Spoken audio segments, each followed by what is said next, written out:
In this session, we'll look at Lansweeper's app for Jira Service Management assets. Let's go ahead and get started. Here we see the configuration screen for the Lansweeper app for Jira Service Management assets configuration. With just a few credentials, you can actually populate JSM assets. You'll need your Lansweeper API URL as well as your API token. You'll also need your last seen user account ID as well as access token as well, and the assets import token. With these three pieces of information added, you'll be able to set your scheduler configuration, whether it's daily, weekly, or hourly. I've got mine set to weekly, but most customers will probably set theirs to daily. Now, once this is provided, you'll be able to start mapping your different asset types into Jira Service Management assets from Lansweeper. So we give you the configuration ability to select which type of Lansweeper assets you want to create objects for in Jira Service Management assets. So here we can go through and look at the different names we have and enable or disable based on these radio buttons here. Scrolling through, I can click and choose and bring all in by keeping all these checked. So the default configuration is checked. You would just need to uncheck this to decide if you did not want to bring that data in. In addition to all the out-of-the-box fields in Lansweeper, we're also allowing you to map your custom fields and bring those into assets as well. So again, those come in pre-checked. You just need to disable this if you don't want to bring this data into your JSM assets from Lansweeper.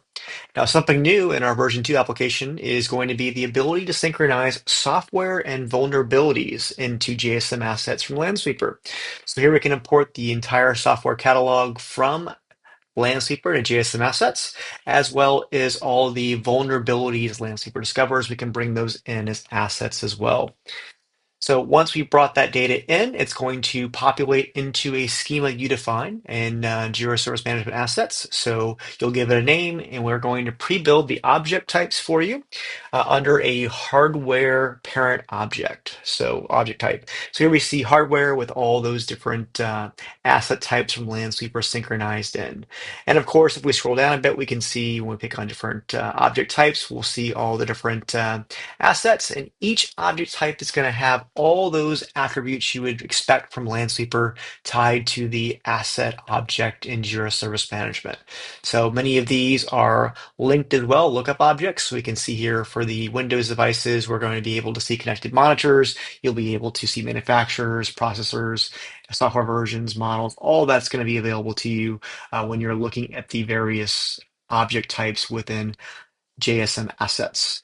Of course, too, we're going to have some deep links back to Lansweeper from these objects. So here you're going to see on my screen, I've got the ability to hot link right back to Lansweeper for all the object details about that asset. Same for active vulnerabilities. You'll be able to at one click see the vulnerabilities for an endpoint and see all the installed software. So again, clicking on that brings up a new tab, and we can actually see those details over in Lansweeper if I want to know all the asset details, not just the primary asset details we're synchronizing into JSM assets.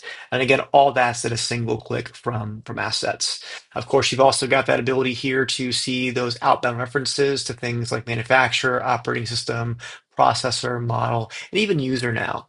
So scrolling down a bit, you can see those values here on the object type. And again, that all comes over from Lansweeper.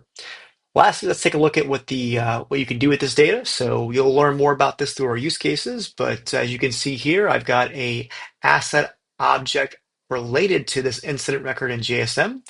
And again, this is discovered by Lansweeper. So right here, I can see not only the attributes that are important to me, but I can jump over to my object graph view where I can see all the object details from Lansweeper that are synchronized in.